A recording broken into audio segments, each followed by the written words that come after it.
फेरि जाडो महिना पनि चल्छ कि जाडो महिना चाहिँ पुरै बन्द हो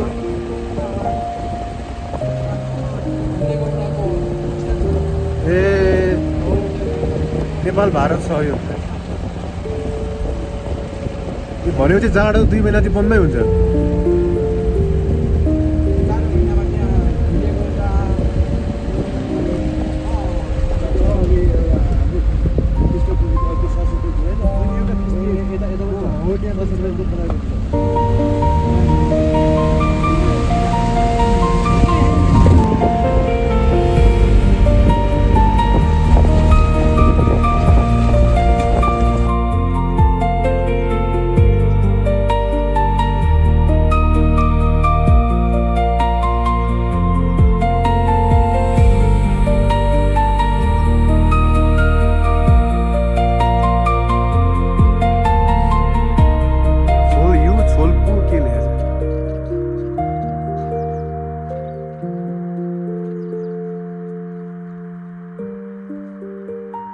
हामीसँग त्यो उयो पनि थियो होला माइक पनि थियो होला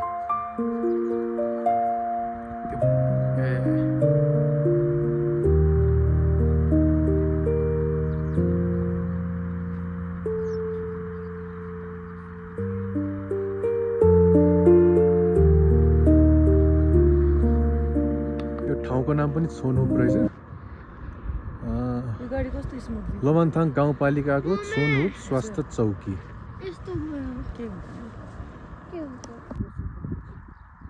यो चाहिँ वडा कार्यालय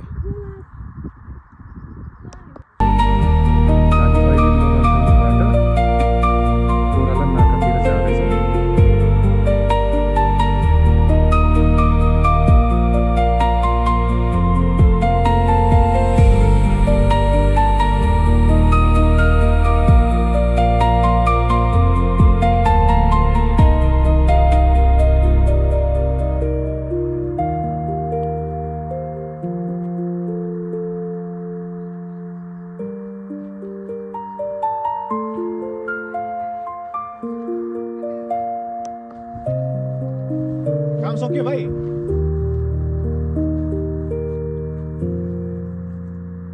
सक्यो काम जाउँ त्यसो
यो ठाउँको नाम चाहिँ चुमजुङ अरे हामी लमनथाङबाट कोराला नाकातिर जाँदैछौँ करिब 20 देखि 22 किलोमिटरको दूरी हो हामी हिँडेको क्रम करिब 15 मिनट जति भयो त्यहाँ बिचमा अघि भाइले वडा कार्यालय स्वास्थ्य चौकी नजिकै त्यहाँ सामान अलिकति झार्यो त्यहाँ 5-10 मिनट बस्यो त्यहाँबाट करिब 5 मिनट मात्र भयो होला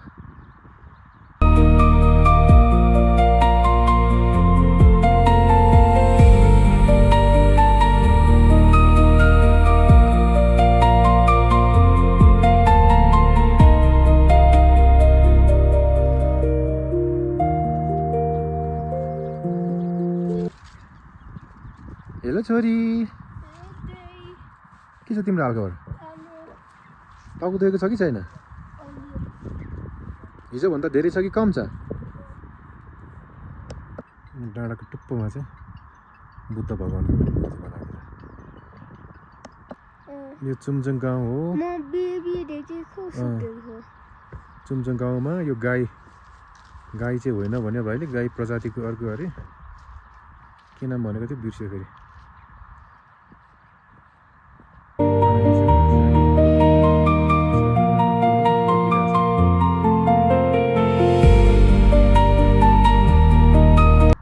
छोरीले के खोजेको? फिस खोजेको कि भ्याकुता खोजेको?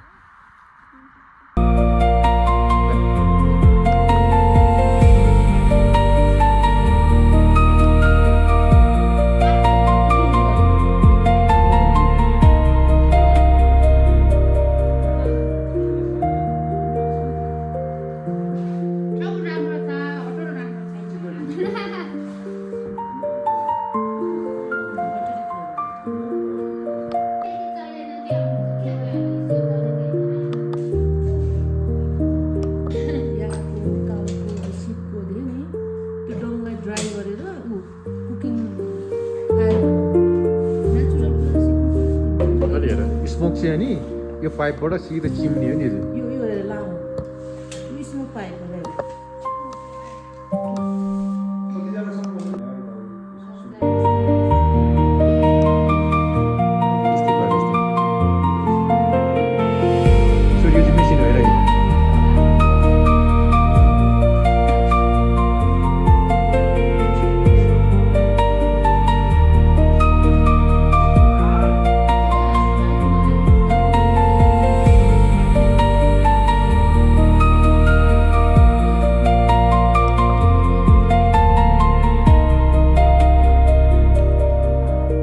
चुमचुङ भन्ने गाउँको हामी चढेर आएको गाडीको साउजीको घर चाहिँ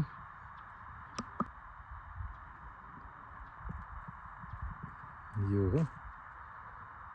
उहाँले मजाले आतिथ्य सत्कार गर्दै यहाँको चिया खुवाउनु भयो, बटर टी नुनवाला। भित्र चाहिँ राम्रो रमाइलो गफ हुँदैछ। उहाँहरूको होमस्टे जस्तो पनि रहेछ।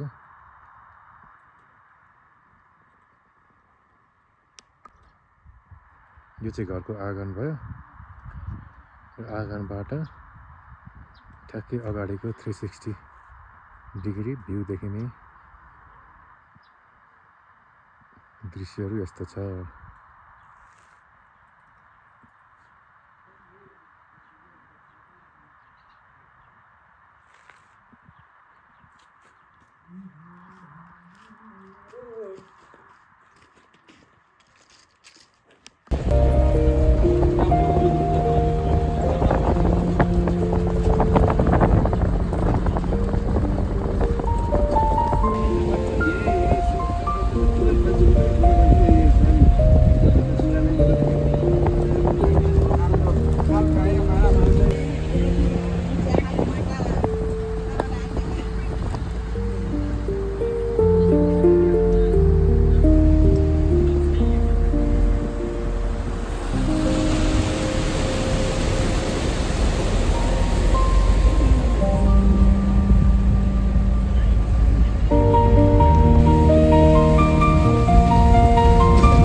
यो चाहिँ मुस्ताङतिरको नेपालीहरू बस्ने कम्युनिटी जस्तो चाहिँ झन्डा त आधा भएछ ल।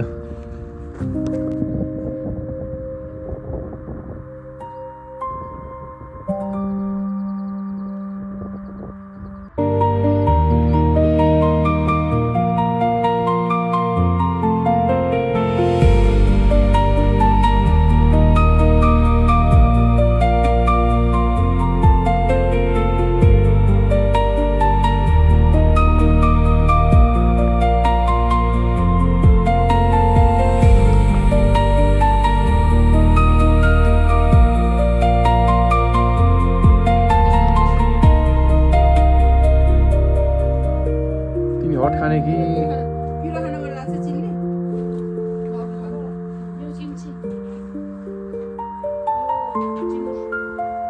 यो थुक्पा मुछु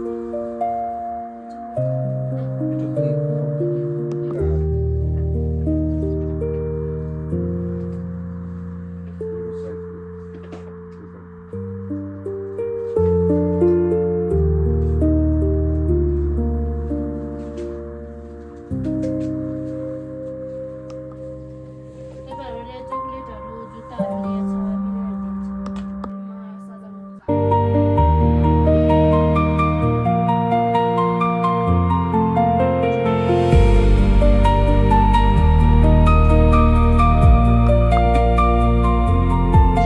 नाकामा नेपालको बोर्डर साइडतिर नेपालीहरू बस्ने यो टेन्ट हो, तर यसलाई घरै जस्तो यो चाहिँ प्राय गरी बस्ने र पसल राख्नुभएको रहेछ।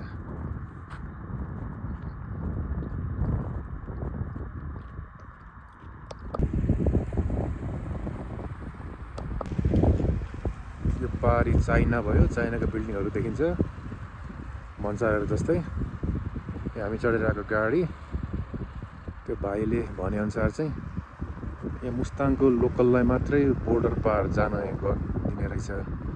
र कि त्यहाँ उसको साउनी दिदीले पनि भन्दै हुनुहुन्थ्यो त्यसमा पनि पास चाहिन्छ अरे, सबैलाई जान दिँदैन रहेछ। दिनमा चाहिँ यतिजनालाई मात्रै उता गएर सामान किनमेल गर्न दिने भन्ने हुने रहेछ। त्यो टाइम चाहिँ बिहान 9 बजीदेखि 2 बजे कि कति बजीसम्म भन्यो। भन्सार उता चाइनातिर चाहिँ त्यो परेन, यता नेपालमा आएपछि चाहिँ भन्सारतिर पर्ने रहेछ। चाइनिजहरू चाहिँ यता सामान किनमेल गर्न आउने कुरा भएन। लगभग यो टेन्टहरूमा भाइले पनि मलाई भर्खरै पसल देखाएको थियो, त्यसपछि मैले भिडियो लिइनँ। तर सामान्य प्रायः सबै सामानहरू प्रायः चाइनिज सामानहरू नै यहाँ बेच्दो रहेछ यो पसल भयो भने। एउटा वाइफाई चाहिँ राखेको रहेछ, त्यो वाइफाई पनि जहाँसम्म लाग्छ यता नेपालतिरै बेच्नको लागि हो। यो चाहिँ अर्को साइडतिरको चाइनिज बिल्डिङ, यो पनि अब सायद सरकारी भन्सारकै कार्यालयहरू होला।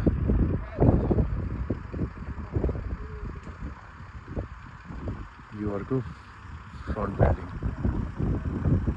मान्छेहरू 10 गता क्षेत्रमा फोटो खिचाउँदैछ, म पनि जान्छु त्यहाँ चाहिँ। यहाँ चाहिँ नेपालको चेकपोस्ट छ।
अहिले यो पानी पर्ने सिजन छ, यो अफ सिजन भएर हो अथवा चाहिँ प्रायः सबै मान्छेहरू चाहिँ कि त जोमसोमबाटै फर्किन्छ मुक्तिनाथको दर्शन गरेर, या त त्यहाँबाट अलिकति अब एडभेन्चर मन पराउनेहरू लोमन्थाङसम्म आउँछ र लोमन्थाङै घुमेर सायद फर्किन्छ होला। र त्यसैले गर्दाखेरि चाहिँ अब यो कोरोला नाकासम्म आउने चाहिँ कति हुन्छ मैले ठ्याक्कै भन्न अलिकति अनुमान लाउन सकिनँ। हामीसँगै बसेको होटलको त्यो यङ भाइहरू चाहिँ आज बिहान बाइकमा आएर फर्केको भन्दै थियो। यहाँ अलिक बोर्डरमा आउँदाखेरि खासै त्यस्तो चहल पहल चाहिँ छैन, सुनसान नै छ। यहाँ जो ड्राइभर भाइले हामीलाई लिएर आएको थियो उसले एकजना यहाँ दिदीलाई ल उहाँसँग जानु उसको चिन्जानको दिदी पुग्यो भनेर झुक्यौँ। भरे यसो कुरा बुझ्दाखेरि त उहाँको पसल रहेछ र उहाँले त हामीलाई ग्राहकको रूपमा चाहिँ खास पसल लानु खोज्नु भएको रहेछ। त्यहाँ गएर अब त्यो तातो पानी लसुन कफी खानुहोस् यताउता भन्नुभयो। अघि भाइले फेरि तल उहाँ उसको साउनीको घरमा पनि हामीलाई त्यसरी नै अब अलिकति हस्पिटालिटी देखाएको थियो। म त त्यस्तै बुझेँ, भरे त पसल रहेछ। पछि साउनी यो किन्नु भन्दाखेरि पो यो त प्रपर पसल पो रहेछ भनेर म पनि छक्क परेको थिएँ। अब ठिकै पनि हो, किनकि यस्तो अब अहिले लगभग ड्राई सिजन जस्तै छ, यहाँ सुनसान छ र बल्ल बल्ल आएको मान्छेलाई अलिअलि अब यसो सामानहरू अलिकति किनाउने खालको त्यो एउटा नेचर हो, त्यसलाई सामान्य नै मान्नुपर्छ।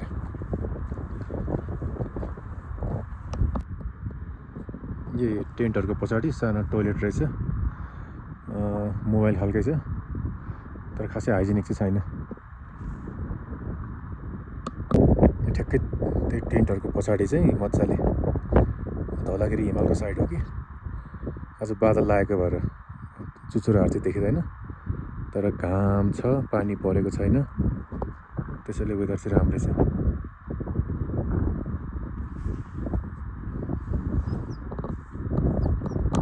अर्को अनौठो लागेको कुरा चाहिँ के हो भने हिजो अस्तिसम्म लोमन्थाङ भनेर जति पनि म रिसर्च गर्दै थिएँ युट्युब भिडियोहरू हेर्दाखेरि लोमन्थाङ चाहिँ अब अलिक हाइटबाट पनि त्यो पाहाडहरूको अर्कोतिर साइड भएको भएर चाहिँ जसले गर्दा चाहिँ यतातिर पानी पर्दैन भन्ने जस्तो थियो। त्यसैले चाहिँ सुक्खा हुन्छ, पानी पर्दैन, उब्जनी त्यति हुँदैन, त्यही भएर पानीले खासै असर गर्दैन भन्ने लागेको थियो। तर हामी आउँदाखेरि बाटोमा पनि पुरा पानी परिरहेको थियो। तल मात्र हो कि जस्तो लागेको थियो। भरे जहाँ बस्यौँ हामी होटलमा आइसकेपछि पनि पानी परिरहेको थियो। र यहाँ होटलमा आएर होटलको दाइसँग र यहाँ आएर पनि कुरा गर्दाखेरि पो पानी त्यस्तो नपर्ने होइन, पानी पर्दो रहेछ, पर्न चाहिँ पर्ने, धेरै नपर्ने, तर एकदम ड्राई हुने ठाउँ चाहिँ होइन रहेछ। यो पहिला पर्दैन थियो कि 2-3 वर्ष अगाडिको भिडियोहरू हेरेको भएर सायद त्यो अब अलिकति आउटडेटेड भनौँ अथवा अपडेट नभएको भनौँ, तर पानी चाहिँ पर्ने रहेछ। यहाँ कुकुरले अलिक फरक देखिन्छ।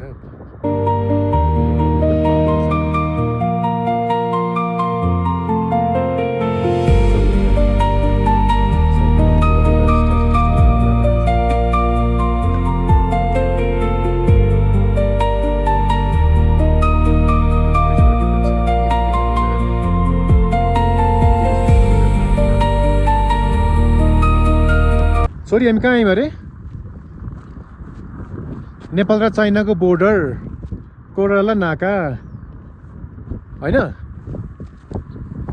यसको हाइट कति अरे? खोइ भनेको 4800 मिटर्स।